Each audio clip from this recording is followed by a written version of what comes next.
The night my wife told a roomful of people I could never satisfy a woman, I was holding a tray of grilled chicken in one hand and a pair of tongs in the other, like some sad suburban statue. Nobody moved. Not her sister, not our neighbors, not the guy from her office who had laughed a little too hard at every one of her jokes all summer. And not Claire. Claire was my wife's best friend, which meant she had spent years in our kitchen, on our back porch, at our Christmas mornings laughing with my wife over wine, while I fixed cabinet hinges and pretended not to hear my own marriage cracking in the next room. My name is Daniel Mercer. I was 47 years old that night, owned a small flooring company in Ohio, and had been married to Vanessa for 19 years. 19 years is long enough to learn the exact sound of someone giving up on you. Vanessa had been giving up loudly for about 3. At first, it was little things. The way she sighed when I came home dusty from a job site. The way she told people I was simple, then touched my arm like that made it affectionate. The way she stopped saying my name unless she needed something carried, repaired, or paid for. I told myself every marriage had seasons. I told myself love was sometimes quiet. I told myself a lot of things men say when they are standing in a house they helped pay for, wondering why it feels like they are renting space in someone else's life. That Saturday was supposed to be a barbecue for Vanessa's birthday. She had turned 45 the week before and wanted something casual, which in Vanessa's language meant I cleaned the yard, borrowed extra chairs, bought better steaks than we could comfortably afford, and then watched her complain that the string lights made the patio look cheap. Claire arrived late, carrying a lemon cake and wearing a navy dress that made half the backyard forget their conversations. She was 44, divorced, and had a way of entering a place like she was apologizing for taking up space while somehow becoming the only person you noticed. Dark hair pinned badly because she never had patience for pins. Sharp eyes, kind mouth. The kind of woman who remembered what you said 6 months ago and asked about it when no one else did. "Daniel," she said, setting the cake on the table, "tell me you didn't cook all this by yourself." "I didn't cook all this by myself." She narrowed her eyes. "Did you?" "Yes." "That was very obedient of you. I'm growing as a person." She smiled, and for 1 second, the noise in my chest quieted. Vanessa saw it. I know she did because her laugh changed. It got brighter, meaner. Dinner went fine until it didn't. That was usually how things worked with Vanessa. She could be charming for 90 minutes, maybe 2 hours if there was an audience worth impressing. Then, some invisible switch flipped, and the night needed a victim. That night, it was me. It started with her office friend, Brad, making a joke about husbands being trainable. Vanessa leaned back in her chair, glass of white wine in hand, and said, "Daniel was easy to train. You just lower your expectations." A few people laughed because people are cowards when appetizers are involved. I smiled, not because it was funny, because that was the face I had learned to wear. Claire didn't laugh. She looked at me across the patio table, and there was something in her expression I didn't want to name. Not pity, worse, recognition. Brad, feeling brave, said, "Come on, Vanessa. He seems like a good guy." "Oh, he's a good guy," Vanessa said. "Steady, reliable, very useful." She lifted her glass toward me. "Just don't expect fireworks." The table went quiet enough for the citronella candle to hiss. I looked down at the platter in my hand, at the neat rows of chicken I had marinated since morning. It's strange what you notice when your dignity is being peeled off in public. A smear of barbecue sauce on your thumb, the warped deckboard near your shoe, your own heartbeat behaving like it wants to leave before you do. "Vanessa," Claire said softly, but Vanessa was already smiling, that pretty, dangerous smile. "What?" she said. "We're all adults. Marriage is compromise. Some of us compromise more than others." I set the tray down, carefully. That mattered to me later. I didn't slam it. I didn't shout. I didn't perform pain for the people who had come for cake. I just put the tray down and looked at my wife. 19 years, I said. Her smile flickered. "That's how long I've kept private things private for you." The patio held its breath. Vanessa rolled her eyes. "Oh, please don't get dramatic." "I'm not." My voice surprised me. It was calm. Too calm, maybe. I'm tired. Brad shifted in his chair. Someone coughed. The neighbor's teenage son suddenly found the grass fascinating. Vanessa leaned forward. You're tired? From what, Daniel? Being adored for doing the bare minimum? That was when Claire stood up. Her chair scraped against the deck so sharply everyone flinched. Enough, she said. Vanessa blinked at her. Excuse me? Claire's face had gone pale, but her voice was steady. I said enough. A nervous laugh escaped Vanessa. Claire, sit down. No. One word, clean as a struck match. I looked at her then, really looked, and saw her hands shaking at her sides. Vanessa saw it too, and something cruel lit in her eyes. Don't tell me you're taking his side. Claire swallowed. The backyard had gone completely still. The string lights hummed above us. Somewhere inside the house, the ice maker dropped cubes into the bin like applause from another world. Claire looked at Vanessa, then at me, and for the first time in all the years I had known her, my wife's best friend forgot her manners. She pointed at me in front of everyone and said, if you had any idea what kind of man you've been humiliating, you would be ashamed to open your mouth. Vanessa stayed seated, wineglass frozen halfway between the table and her mouth, blinking like Claire had slapped her instead of simply telling the truth. I was still standing behind the patio table with the tongs in one hand and a tray of chicken cooling beside me, but something in the air had changed. Not gotten better, just honest. Vanessa's face hardened first. Oh, she said, setting her glass down with careful precision. So that's what this is. Claire didn't move. Her finger lowered slowly, but the rest of her stayed braced, like she'd stepped in front of traffic and had no intention of jumping back to the curb. What is? Claire asked. Vanessa gave a short laugh. Don't play innocent. You've always been a little too interested in my husband. A few guests looked at their plates. That's the thing about public cruelty. People love the first act until the second act asks them to pick a side. I put the tongs down. Vanessa, I said. No, Daniel. She stood then, wineglass in hand now, her chair scraping softer than Claire's had. Let her talk, since she's so full of opinions about my marriage. Claire's mouth tightened, but she didn't retreat. Your marriage? She said. You mean the one where he cooks, cleans, fixes your mother's gutters, remembers every appointment you forget and still gets treated like some disappointing intern? Brad muttered, Maybe we should… Sit down, Brad, Claire and Vanessa said at the same time. Under other circumstances, I might have laughed. Honestly, it was the most unified those two had sounded all night. Vanessa turned on Claire, bourgeois. You don't know anything. I know more than you think. That sentence landed too hard. Vanessa's eyes narrowed. What does that mean? Claire glanced at me and the look was brief, but it carried weight. Regret. Warning. Something held back for years. I felt my stomach tighten. Claire, I said quietly, don't. She heard me. I know she did. But Claire had reached the edge of whatever silence she had been keeping. And once a person like Claire crossed that line, there was no polite way back. She looked at Vanessa again. It means I was there 2 years ago, she said. Vanessa went still.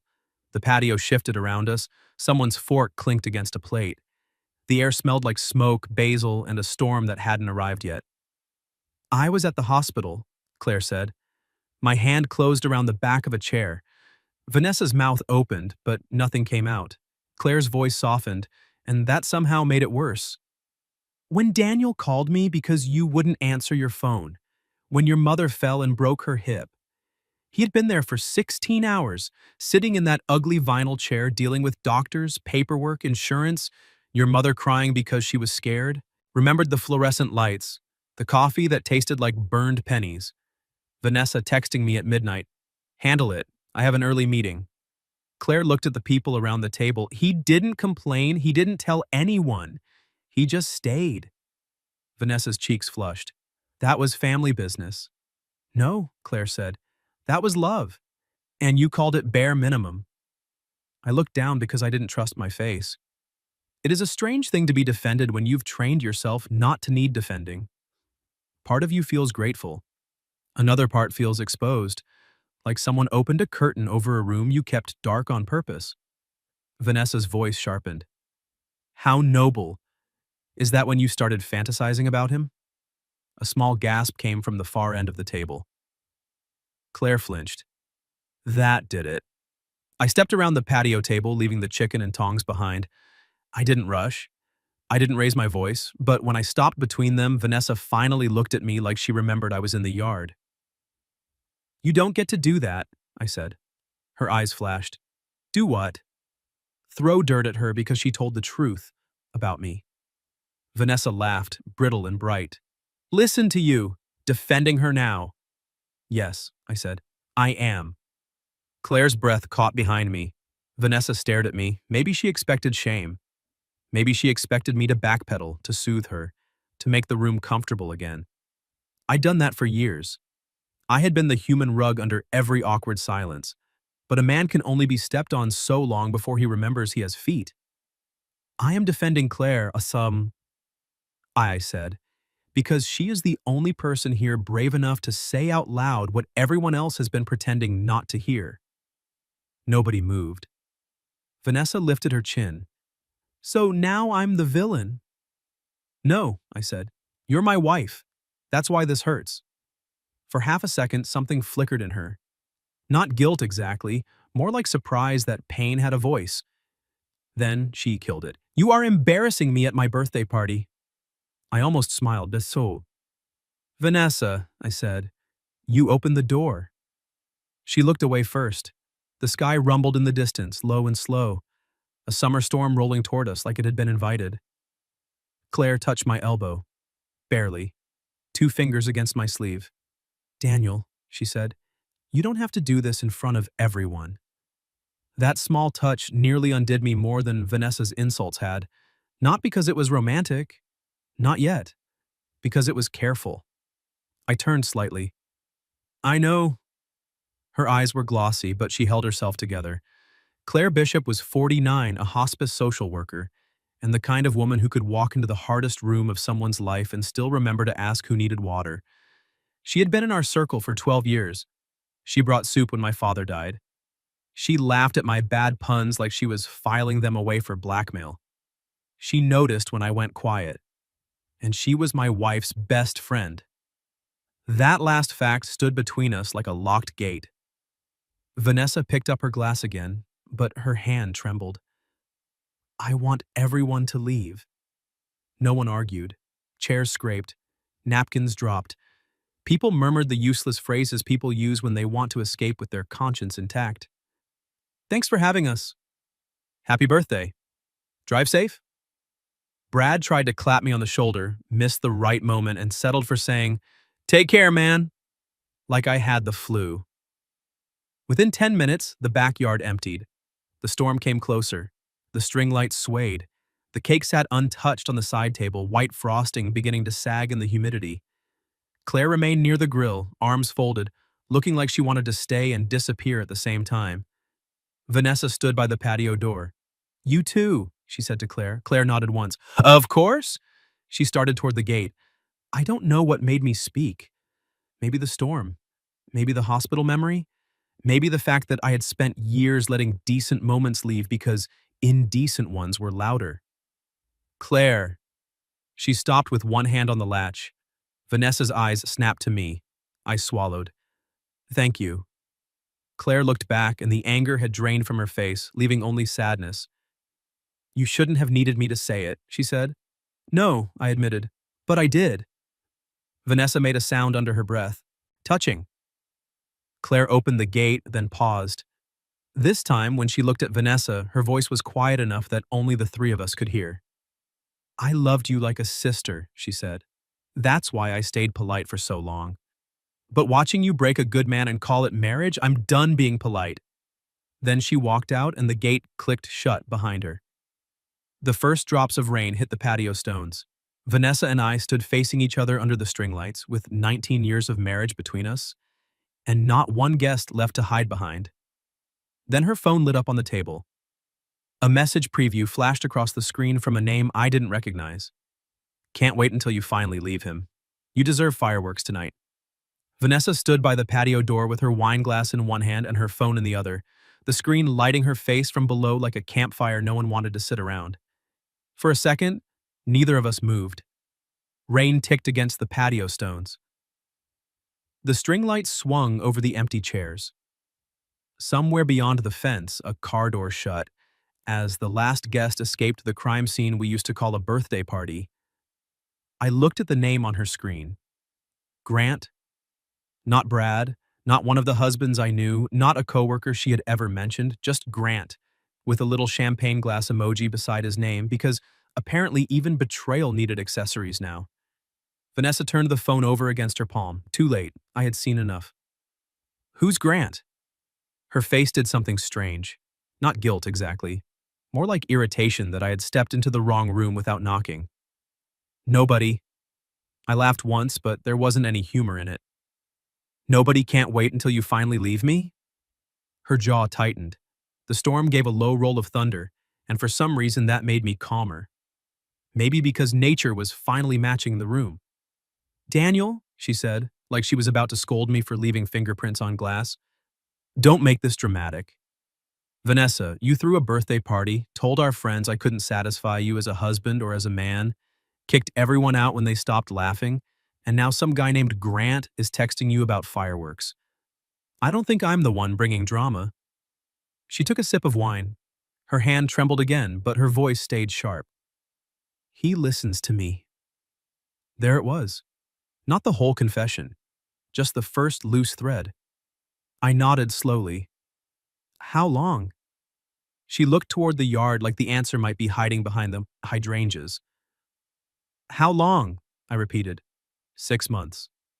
The words hit clean. No screaming, no cinematic glass breaking. Just 6 months dropping into 19 years like a stone into a well. I had expected pain to roar. Instead, it organized itself. Physical? She looked back at me quickly. Too quickly. No. I studied her face. Not yet, she added. That little correction did more damage than the first answer. I walked to the patio table and set my hand on the back of one of the empty chairs. I needed something solid. The chair wobbled anyway. Not yet, I said. He makes me feel alive. I closed my eyes. There are phrases people use when they want permission to be cruel. I need to find myself. I deserve passion. You don't understand me. I love you, but I'm not in love with you. They sound soft until they land. When I opened my eyes, Vanessa was crying. Not the messy kind, the controlled kind, the kind she could still win an argument through. I have been unhappy for years, she said. I know. That stopped her. I wiped rain from my forehead, though I was standing under the awning. I know you've been unhappy. You told me every day. What I didn't know was that you were using my patience as a waiting room. She flinched. Good. Not because I wanted to hurt her, because for once a sentence had reached her. Her phone buzzed again. She looked down before she could stop herself. I didn't ask permission. I didn't snatch it from her hand either. I just said, put it on the table. She stared at me. Daniel? Put it on the table. Maybe it was my voice. Maybe it was the fact that the guests were gone and she had no audience left. But she set the phone on the patio table, screen up, beside the untouched birthday cake. Another message from Grant appeared. Tell him tonight. Don't let him guilt you. You've wasted enough. Time being married to furniture. Furniture. I stared at that word until it blurred. All those years fixing faucets, paying mortgages, holding her mother's hand at the rehab center, putting gas in her car when she forgot, remembering the bakery that made the lemon cake she liked, sleeping on the edge of my own bed because she said I breathed too loud. Furniture. I reached for the phone. Vanessa grabbed it first. No. Then call him. What? Call Grant, right now. Her lips parted. If he's real enough to coach you out of our marriage during your birthday barbecue, I said, he's real enough to say hello. She hugged the phone against her chest. You're being ridiculous. No, I'm being introduced. Thunder cracked close enough to rattle base on the silverware left on the buffet table. Then, from the side gate, someone knocked. not a polite knock. 3 quick hits against wood. Vanessa and I both turned. The gate opened a few inches, and Claire stood there in the rain, hair damp, one hand gripping the strap of her purse. "I'm sorry," she said, breathless. "I'd left my keys on the side table." She stepped in, then stopped when she saw our faces. Vanessa's mouth hardened. "Perfect. Audience number 2. Claire looked from her to me, then to the phone clutched in Vanessa's hand. "What happened?" I could have lied. I could have protected Vanessa again out of muscle memory. Instead, I said, "Grant happened." Claire went still, not confused, still. That was when my stomach sank for the second time. Vanessa saw it too. Her eyes narrowed. "Claire." Claire's face lost color. I looked between them.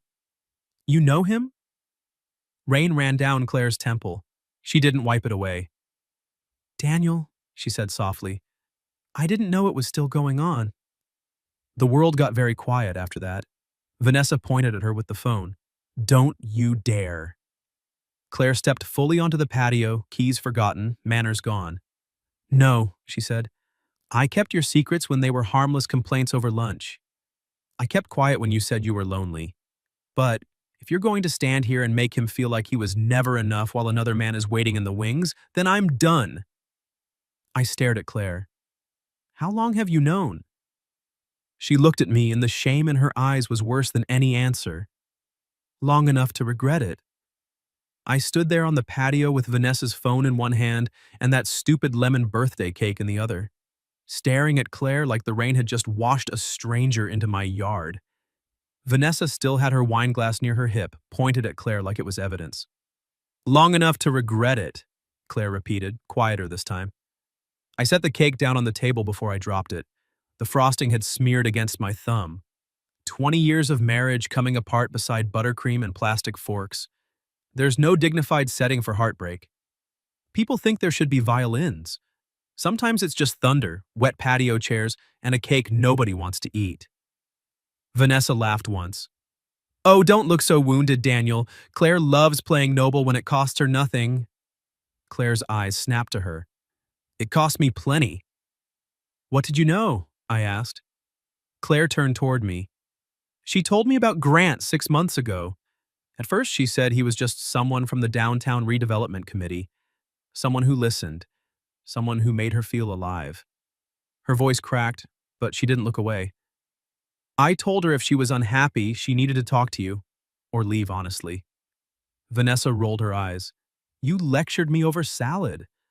"I begged you not to turn him into the villain just because you were too afraid to admit you wanted out." That landed.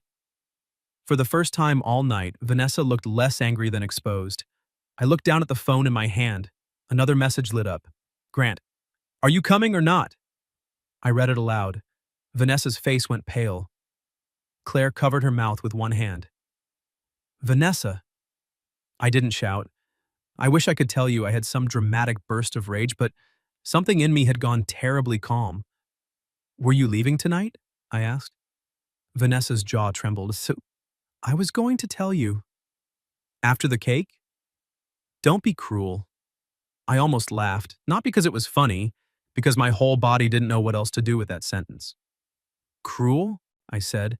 "You called me furniture in front of another man." "I didn't write that." "But you let him." Rain blew sideways under the patio roof. Claire stepped toward me, then stopped herself. That small restraint told me more about her than any speech could have. Vanessa noticed it too. "Oh, please," she said.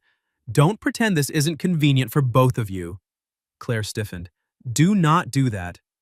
"Do what?" "Use my mistake to make your betrayal look smaller." Vanessa's eyes cut to mine. "Ask her, Daniel." I already knew I wasn't going to like the answer, but I asked anyway. "Ask her what?" Vanessa smiled, and it was the ugliest smile I'd seen on her in 20 years. "Ask your brave little defender why she gets so emotional about you." Claire went still. My chest tightened. "Vanessa," Claire warned. "No, say it." Vanessa lifted her chin. "If everyone is being honest tonight, let's be honest. She's been half in love with you for years." The patio seemed to tilt. Claire looked at me, mortified. Daniel, I never crossed a line, Vanessa scoffed. Except in your head. I held up one hand. Enough! Both women stopped. I turned to Vanessa first. You don't get to weaponize someone else's feelings to distract from what you did. Her mouth opened. I'm not finished. My voice didn't rise, but it finally sounded like mine again. If Claire has feelings for me, that is hers to answer for, not yours to parade around like a party trick. You humiliated me in front of our friends. You let another man mock our marriage. You planned to leave while I was grilling chicken for your birthday. Vanessa blinked hard. And somehow, I said, "Me seeing, you still think the worst thing happening here is that someone else saw me clearly." Claire's eyes filled. Vanessa whispered, You're choosing her? No, I said. I'm choosing me. The words came out before I knew they were ready. Once they were in the air, I felt something inside me unlock. Vanessa stared at me like I had slapped her. I'm not calling Grant, I said. I'm not begging. I'm not competing. I'm not proving I'm more than furniture to a woman who spent years rearranging me whenever she got bored. Her lips parted, but nothing came. I'll sleep in the guest room tonight, I continued. Tomorrow we'll talk about separation, calmly, with lawyers if we have to, but this marriage, the way it has been, ends tonight. Claire closed her eyes, one tear slipping free. Vanessa looked between us, then grabbed the phone from my hand. For a second, I thought she might throw it. Instead, she shoved it into her purse with shaking hands. I hope you both enjoy your little moral victory, she said. Then she turned and went inside, slamming the patio door so hard the glass shivered. The silence after she left was worse than the yelling. Claire stood in the rain at the edge of the patio, keys still forgotten somewhere near the side table, purse strap digging into her shoulder. I should go, she said. I looked at her. Claire. She shook her head. No, I defended you because you deserved it. Not because I expected anything.